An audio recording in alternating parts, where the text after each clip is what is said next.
Hi,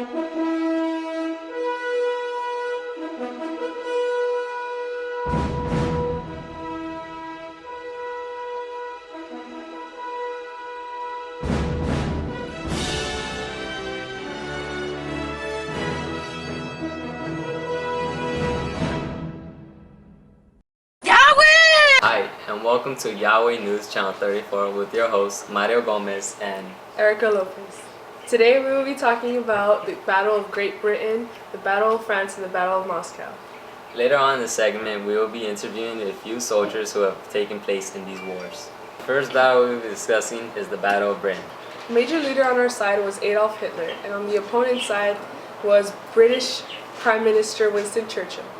The battle took place in the British airspace and it lasted for 3 months and 3 weeks. The result of this battle was a British victory. British casualties included 544 aircrew killed, 422 wounded, and 1,547 aircraft destroyed. Now we go to Amy, who will be interviewing a German soldier. Thank you, Mario. Here we have a German soldier, Karl Heinz, who fought in the Battle of Britain. What's the plan going into the battle? Taking down Britain's Royal Air Forces and its bases, bomb their coastline, and lastly invade Britain. Did you ever think that you had a chance to win the battle? Yes, we had a lot more aircrafts, more soldiers, and dive bombers. What were the casualties of the battle?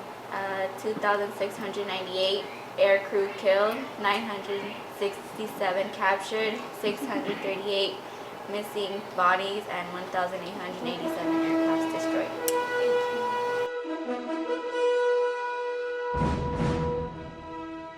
The latest invention created is the hole puncher. This object can be used by workers and the youth of our nation. This tool can be used by getting a paper and pressing the lever to make 3 holes into the paper.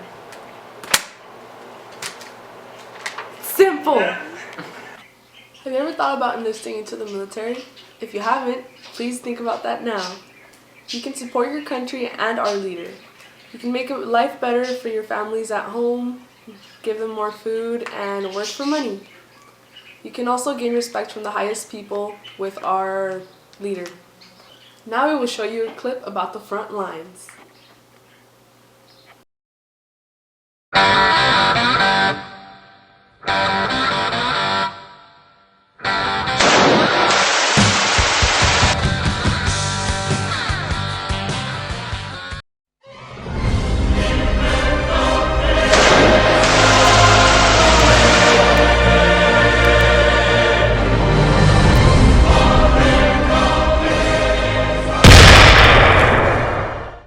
I'm Mario Gomez here to inform you about the new STG-44 assault rifle. Get it?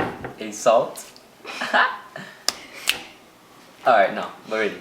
Based on our research, we have been informed that the STG-44 assault rifle has been a big contribution to the German victories.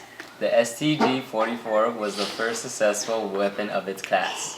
It has a major impact on the modern infantry small arms development. Now for a commercial break.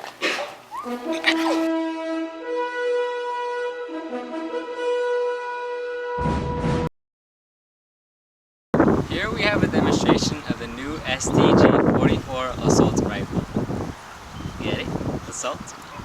Okay, no, seriously. Here's a demonstration of how well it works.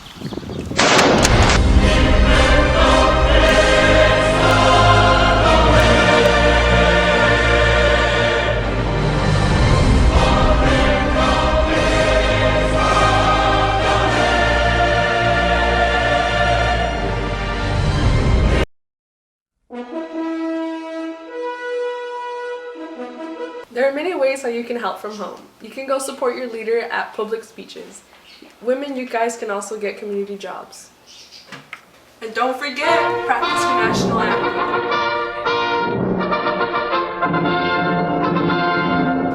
The second battle we'll be discussing is the Battle of France. On November 11, 1918, the French and British allies accepted Germany's surrender and between them made an agreement that ended the First World War I. This event was a big humiliation for Germany. So on June 1940, Hitler got his revenge. It was a German victory. The leaders of this battle were Adolf Hitler and Walter von Brauchitsch. and from the opponent's side was Maurice Gamelin. The living conditions of the battle caused the French civilians to flee. The weapons used were tanks, aircrafts, and guns. The casualties from the German side was 1,236 aircrafts lost and 795 tanks destroyed. On the French side, there were 360,000 dead or wounded and 1,900 million captured and 2,233 aircrafts lost. Now we go to commercials. My dad never comes home without a surprise. Try these new Goody brand root beer, 6 for 25 cents at your nearest store. It's the best root beer ever.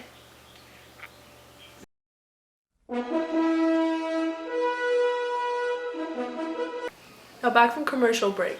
The last battle we'll be talking about is the Battle of Moscow. This battle took in Russia on October 2nd, 1941 through January 7th, 1942. The battle ended with the Russian victory. The main leaders and commanders are Adolf Hitler and Fyodor von Bock. From the opponent's side is Joseph Stalin and Georgy Zhukov. This battle's living condition was throughout the Russian winter. Germany and Russia were not prepared for the Russians' weather. Many soldiers from both sides died because of the cold weather. Hitler believed that once the heart of Russia, Moscow, was cut out, the whole nation would collapse. Can you believe how brilliant that is? The casualties and losses for the Germans was 174,000 through 400,000 for the Russians. It was 650,000 through 1,280 million. Now to a segment of political crap. Thank you for joining me on this segment of Political Crap. Today I will be discussing of how the two treaties and the League of Nations and United Nations are similar to each other. The two treaties are Treaty of Versailles and the Treaty on how the final settlement with respect to Germany. Now these two treaties were intended to end the war that Germany was in. The Versailles Treaty ended World War I and the final settlement was a final peace agreement to end World War II. Now you can say that these treaties are similar because both had mentioned the shrinking of the nation's military. They specifically detailed that Germany was not allowed to have a big military and can only have a limited number of personnel in it. Both treaties had also mentioned that Germany and Poland would have to make agreements on their borders. Now the League of Nations and the United Nations are similar because they're both created in hopes that to join nations together and stop the cause of destructions of nations to one another. The United Nations was created after the League of Nations, so with that, people are said that the United Nations got ideals from the League of Nations. The reason of that is because on April 1946, the League of Nations handed over some of its properties to the United Nations. Now this concludes our segment of Political Crap. Now we go to commercial break. Introducing Bohack's new sour rye bread. It's for the tastiest sandwiches you'll ever make. Sold only in Viebach Food Market.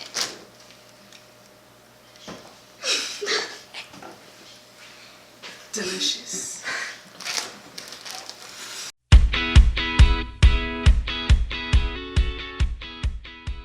My dad never comes home without a surprise. Try these Beauty brand root beer, 6 for 25 cents at your nearest store.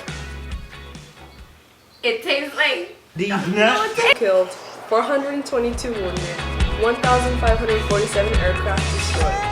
Now